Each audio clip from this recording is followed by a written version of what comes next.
Le journal sur Al24 News, mesdames, messieurs, bonsoir. Voici les titres de cette édition.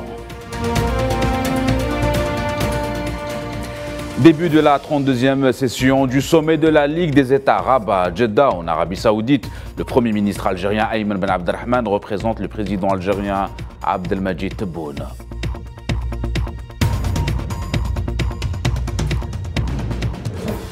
Dans les territoires occupés de la Palestine, des centaines de colons sionistes prennent d'assaut Al-Aqsa. Dans la ville Al-Quds et à Tol-Karam, les forces d'occupation ont procédé à l'arrestation de 4 ressortissants palestiniens.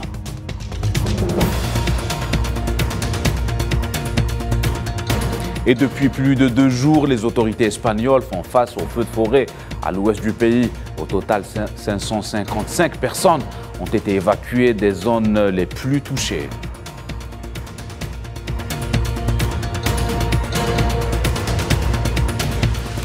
Avec une nouvelle route de la soie, la Chine se lance dans une nouvelle ère dans ses relations avec l'Asie centrale.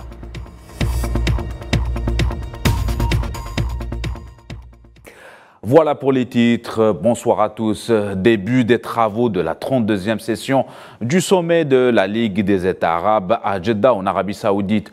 Le président de la République, Abdelmadjid Tebboune, a chargé le Premier ministre Ayman Ben Abdelrahman de le représenter aux travaux du sommet prévu dès ce vendredi. Ayman Ben Abdelrahman est arrivé ce matin à Jeddah pour prendre part aux travaux de cette session.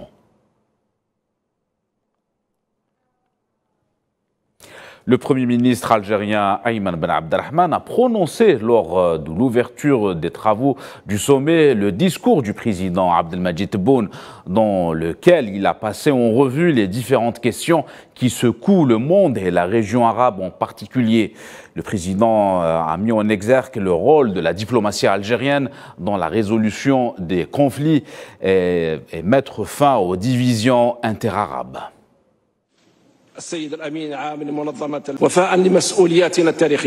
Par fidélité à notre responsabilité historique à l'égard du peuple palestinien frère dont la cause est ancrée dans le cœur du peuple algérien, l'Algérie a déployé des efforts diplomatiques au service de cette cause. Nous avons poursuivi les efforts au niveau des Nations Unies pour avoir le soutien nécessaire afin d'élargir le processus de reconnaissance internationale de l'État de la Palestine et son adhésion complète à l'ONU.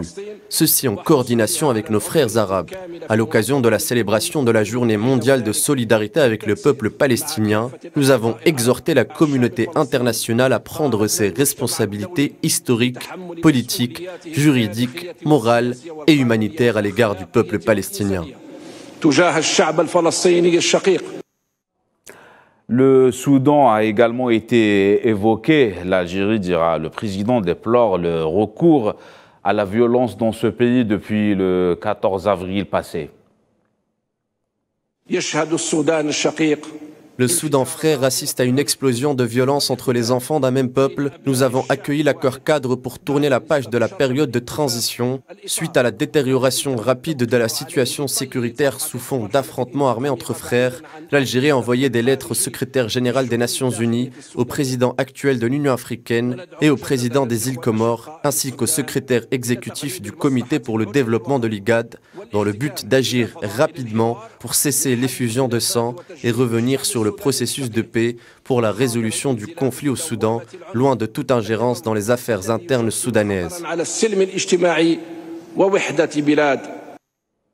Nous assistons à de véritables changements auxquels il faut s'adapter, dira le président Abdelmadjid Tebboune par la voix du Premier ministre Ayman Ben Abdelrahman.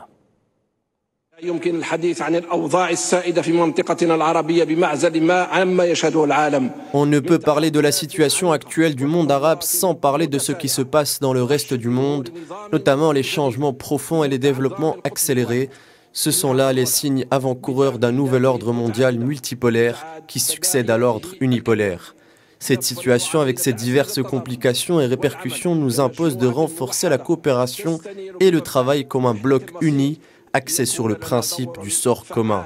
pour avoir un rôle actif et pour délimiter les nouveaux équilibres de façon à préserver nos intérêts communs. Nous avons la compétence et les moyens nécessaires qui nous permettent de prétendre à une place de choix pour participer à dessiner les contours d'un avenir meilleur pour nos peuples.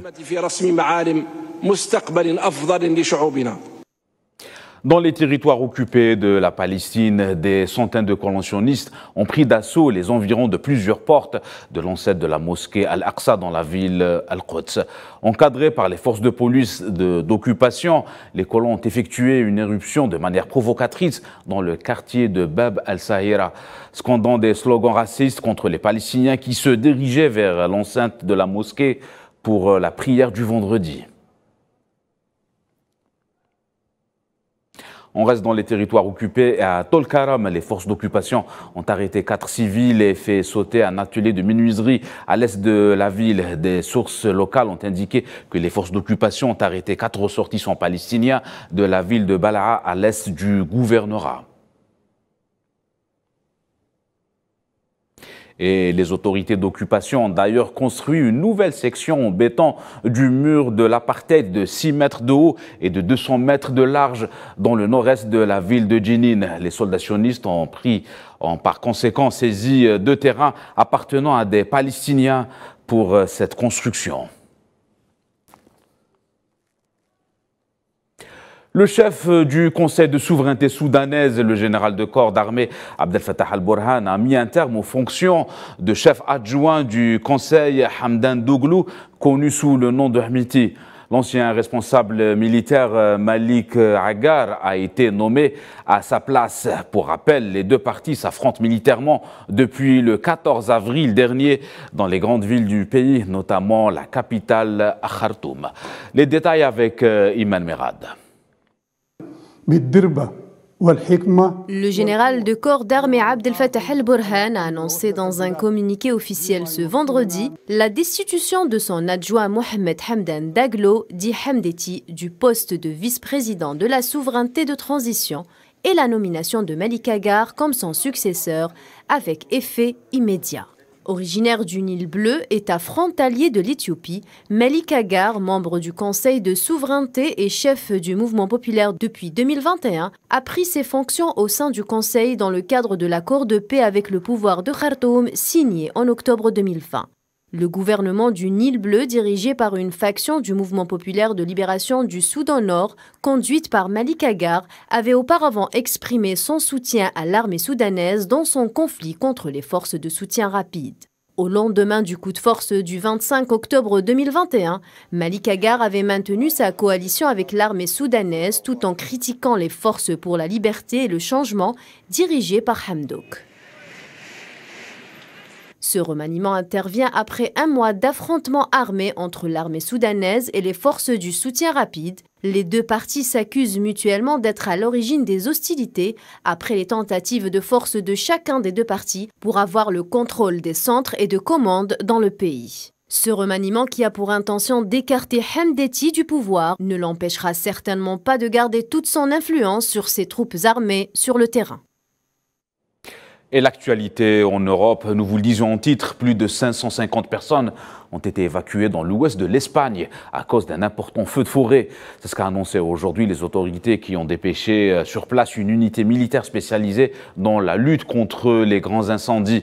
Les feux se sont déclarés depuis mercredi dernier dans la région de Pino-Froiquendo, à l'ouest du pays. Le gouvernement a dépêché sur place près de 165 militaires des unités d'urgence. On reste dans le sud de l'Europe. Au moins 13 morts ont été déplorés dans la région d'Émilie-Romagne, dans le nord de l'Italie. Les fortes pluies ont provoqué des crues et des glissements de terrain depuis 2 semaines. Après un long épisode de sécheresse, au mois de septembre dernier, au moins 10 personnes ont péri dans des intempéries similaires dans le centre de l'Italie. Et au moins 2 morts 2 mois plus tard, un glissement de terrain sur l'île d'Ischia, dans la baie de Naples, a fait 7 morts. Le Premier ministre portugais António Costa a rencontré le secrétaire général de l'Alliance Atlantique, OTAN, Jens Stoltenberg. Les deux responsables se sont entretenus au sujet du conflit en Ukraine et le statut de l'Alliance après son renforcement par de nouveaux membres. La première grande défaite du président Poutine a été le renforcement de l'OTAN, le ralliement des pays européens et de l'Alliance Atlantique, des États-Unis et du Royaume-Uni, et le renforcement avec deux pays traditionnellement neutres, la Suède et la Finlande. Il s'agit clairement d'un renforcement de cette grande alliance défensive. E, portanto, claro reforço daquilo que é esta grande aliança defensiva. Our support has evolved. Notre soutien a évolué au fil des différentes phases du conflit, des armes anti-chars légères au système de défense aérienne de pointe, en passant par des véhicules blindés et les chars de combat lourds. Je me félicite des récentes annonces faites par les alliés concernant la fourniture de missiles de croisière et la formation des pilotes ukrainiens à l'utilisation des avions de combat occidentaux. To use Western fighter jets.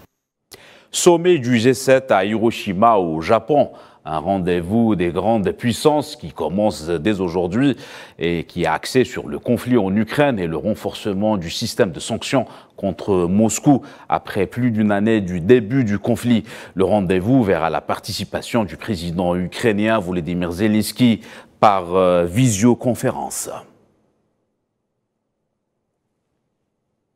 Et sommet du G7 toujours, l'Union européenne, qui participe aux travaux, affirme vouloir limiter le commerce des diamants russes dans le cadre des sanctions imposées par l'Occident à l'encontre de la Russie, une décision qui survient dans un contexte de crise ukrainienne.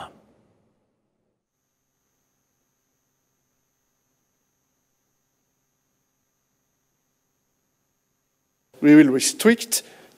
Nous allons limiter le commerce des diamants russes. Les diamants russes ne sont pas éternels. Et nous avons expliqué ouvertement et franchement pourquoi ces sanctions sont nécessaires et justifiées. La propagande russe repose sur des mensonges et des conspirations. Nous ripostons avec des faits et des chiffres. Pékin va vers le développement d'une route de la soie aérienne entre la Chine et les pays d'Asie centrale. Pékin compte augmenter les vols en provenance et à destination des 5 pays de la région dans le but de renforcer la connectivité régionale et les échanges économiques. Les détails avec Souhila Kilel. 6 drapeaux, 6 dirigeants réunis pour la première fois à Pékin dans un mini-sommet Chine-Asie centrale. Le président chinois a même parlé de l'entrée dans une nouvelle ère. Xi Jinping a appelé son pays et l'Asie centrale à exploiter pleinement les possibilités de coopération en matière de commerce, d'économie et de capacité industrielle. Le dirigeant chinois a également souligné la nécessité de développer de nouveaux moteurs de croissance tels que la finance, l'agriculture, la réduction de la pauvreté, la baisse des émissions de carbone, la santé et l'innovation numérique.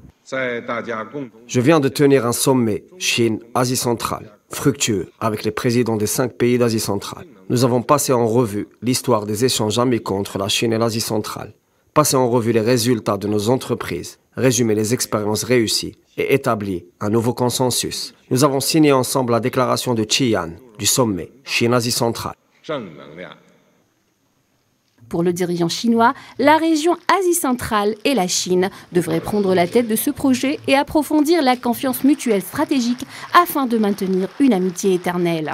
Soulignant au passage la nécessité d'élargir la coopération en matière de sécurité pour lutter contre le séparatisme, le terrorisme et l'extrémisme. Dans sa prise de parole, le président chinois n'a pas manqué de donner rendez-vous dans 2 ans au Kazakhstan pour une prochaine édition du sommet Chine-Asie centrale, ce qui traduit l'importance de cette ouverture à l'ouest pour Pékin. Et en parallèle du rendez-vous G7 à Hiroshima au Japon, le sommet Chine-Asie centrale met en exergue l'orientation de la Chine vers cette région via la route de la soie et qui témoigne une fois de plus de l'influence grandissante de Pékin au niveau régional et international dans une conjoncture mondiale particulière. Analyse avec Safouane Ben Sabri. Hiroshima et Xi'an, 2 villes aux symboliques fortes, Xi'an, ville chinoise où a lieu le sommet entre la Chine et 5 républiques d'Asie centrale, est l'ancienne capitale impériale de l'Empire du Milieu, mais aussi, jadis, le point de départ des caravanes des routes de la soie. C'est cette ville qu'a choisi Xi Jinping pour accueillir ce sommet où sont présents le Kazakhstan, le Kirghizistan, le Tadjikistan, le Turkménistan et l'Ouzbékistan, dans une volonté chinoise d'étendre son influence sur ses voisins d'Asie centrale. Un partenariat favorablement accueilli par les pays concernés, voyant dans le géant chinois une opportunité de croissance économique qu'aucun autre partenaire n'a su exploiter dans cette zone composée d'anciennes républiques soviétiques. Historiquement soviétiques, culturellement turcophone, ni la Russie ni la Turquie n'ont à l'heure actuelle la capacité d'exercer une influence significative sur la région. La Chine vient donc remplir ce vide pour assurer la sécurité de son projet phare, les routes de la soie. C'est en parallèle du sommet du G7 que la Chine organise ce que beaucoup appellent désormais un contre-sommet chinois à quelques milliers de kilomètres de là. À Hiroshima, les dirigeants occidentaux et leur allié japonais veulent définir une position commune face à la Chine. Emmanuel Macron a déclaré depuis le Japon vouloir une position exigeante face à Pékin. La Chine, de son côté, envoie un message fort. Pékin joue désormais sur plusieurs tableaux, régional, continental et international. La liberté sous caution a été accordée ce vendredi par une instance judiciaire d'Islamabad à l'ex-premier ministre pakistanais Imran Khan, après l'invalidation par la Cour suprême de son arrestation qui avait déclenché des émeutes dans le pays. Le parti de l'ancien Premier ministre a confirmé qu'il avait quitté les locaux du tribunal en fin d'après-midi et qu'il se dirigeait vers la ville de Lahore, à quelques 380 km de la capitale Islamabad.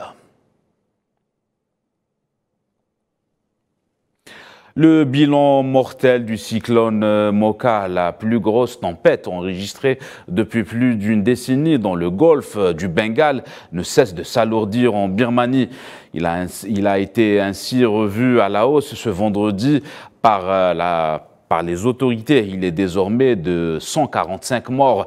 Le bilan provisoire du passage du cyclone Mocha, dressé 3 jours plus tôt, faisait état de 81 morts.